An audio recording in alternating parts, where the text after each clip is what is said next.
One slight concern is I'm getting a load of sand in the SO239.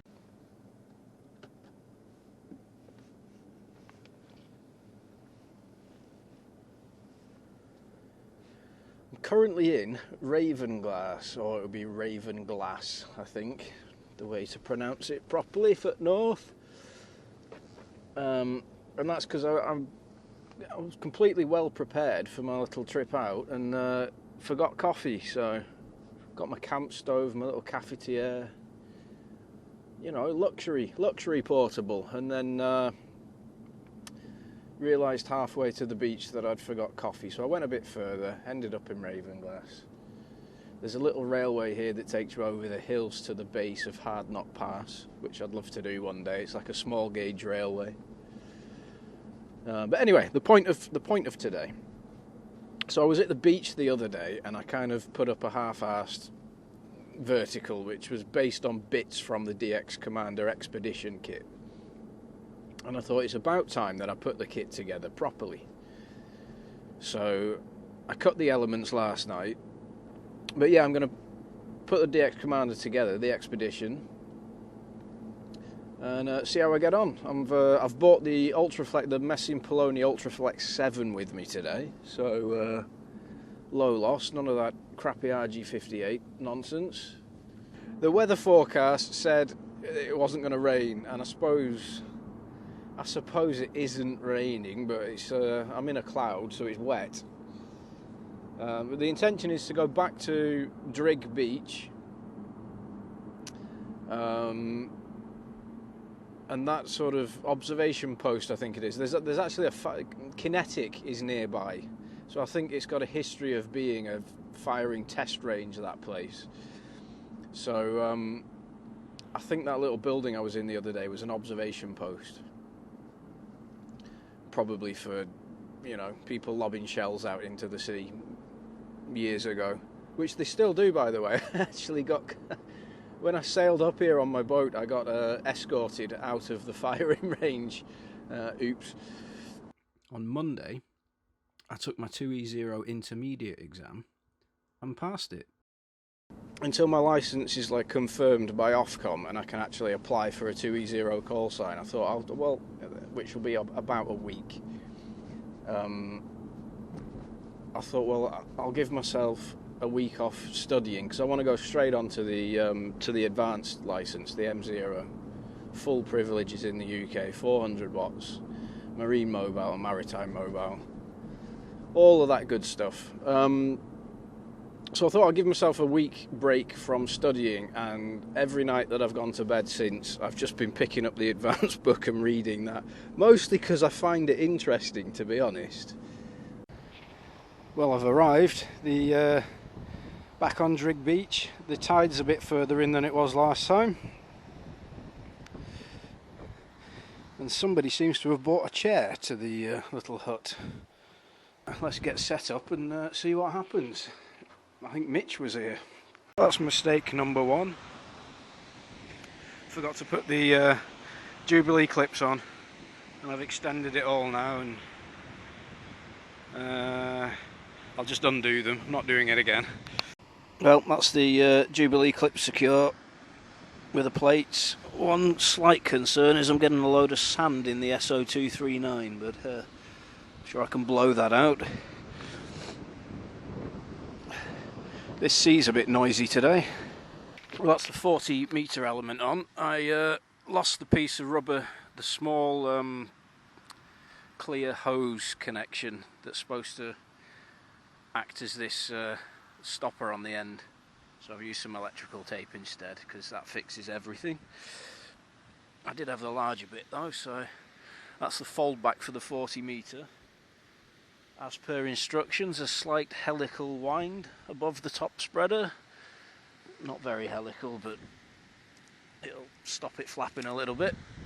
So now I'm going to put the 20 metre on. Do you know what? I don't think I'm going to bother with 10. I might put that on later because that won't be too difficult. It's not very tall. We'll see. We'll see what happens with 10 metres. Well, something isn't right here. Here's the 20 metre element on the second spreader. and the fold back goes through, and I've just used one of those little clips to secure it. Now it's supposed to have a piece of bungee, you know, a few inches long, but there's no tension on that. And so one of two things: I've either cut 20 meters too long, and I don't think I've done that because I was quite careful on the measurements, or the pole isn't extended fully. Now I've given it a good crank, but it did get full of sand last time, you can see in the joints, so it's possible that that's stopping me from extending it properly. Yeah, so we'll see what happens. We can but try. Oh, I'm no good at all this Boy Scout stuff. So the trick to putting it up is to guy out two of the guy lines first to peg them down, then pull it upright, and then you can hold it upright while you peg the third one in. Now there is a special kind of knot for doing guy lines, and I can't remember it, so I've done a clove hitch because I know that one. I can adjust that anyway when I need to. So yeah, this is where she's going up. And that's my operating wonky hut. Doesn't look ever so safe, to be honest. Mind you, it's been there a while. It's been there a while and seen all sorts of weather off that Irish Sea, so what's the worst that could happen?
Right, bringing out the big guns. We've got the Messi and Poloni.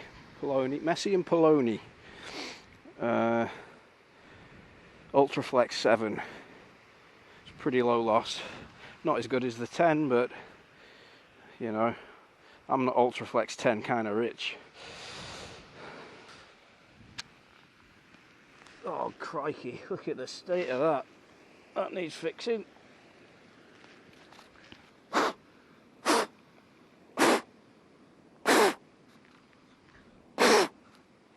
Oh dear, it's not very good at all. Right then, switching the radio on for the first time. See what RX is like.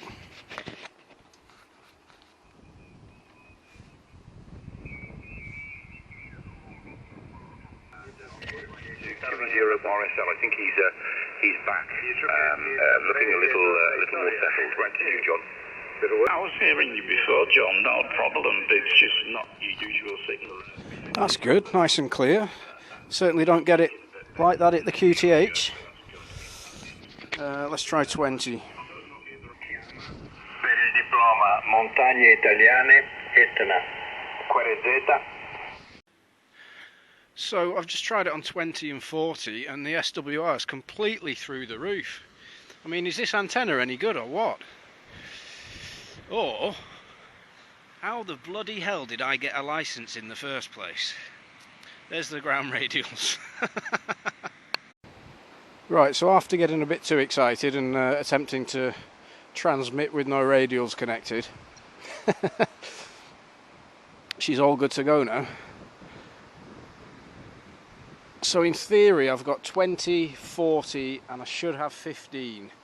Right, let's see how we do on transmit this time.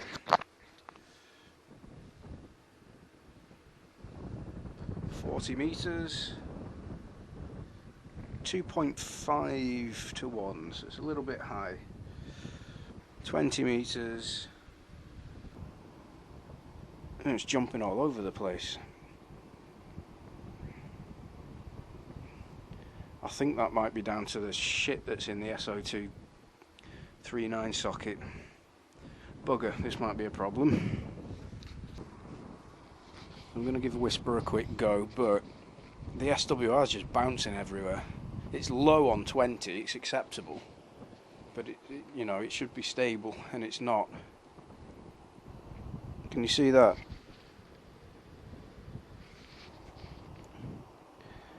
It shouldn't be bouncing like that. And it's weird that 40's not in tune either. I mean, that's getting about 2.3 to 1, but I know the 40 meter element is cut to length because I used it the other day.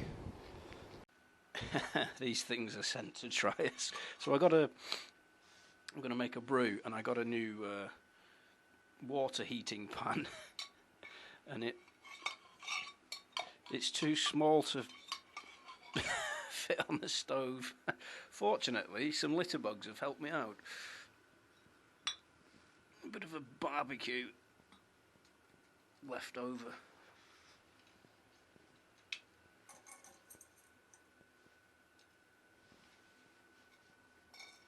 Fixed. That'll do. Right, brew time.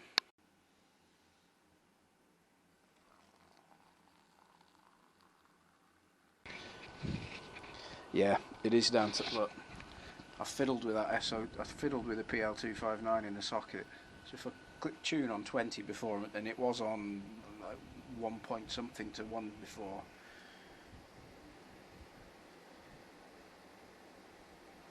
You know, that ain't right. I'm pretty, you know, that's the only thing I've just disturbed, and that's changed, so. Crap.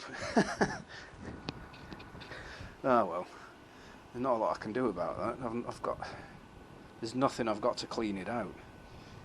2 Echo Zero Hotel Papa Kilo back to Golf X-ray 4. Not bad. The RX is fantastic. This station's working from Essex. I've listened to Bristol. Just everywhere's really clear. It's just a bloody shame I can't get out to anyone. One of these days I'll have a successful outing.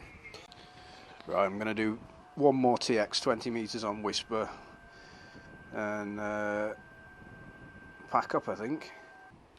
Not ideal really. 5 watts. Right, so I don't completely blank on my to-do list. I'm going to try the Yagi and get that iGate on the Isle of Man. So it should be sort of there somewhere. And the battery's about to go on the camera. Perfect. I'm not sure if you can make this out. It's difficult to get the lighting right. Yeah, there's definitely sand in there. So that was my problem. That's why the SWR's all over the place. Never mind, at least I know what the problem was. And, well, now to fix it.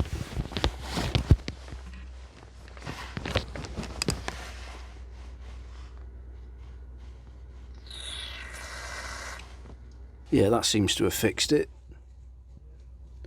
If only I had a can of WD-40 or, in this case, GT85 with me on the beach. But, never mind, next time. We'll get it running next time.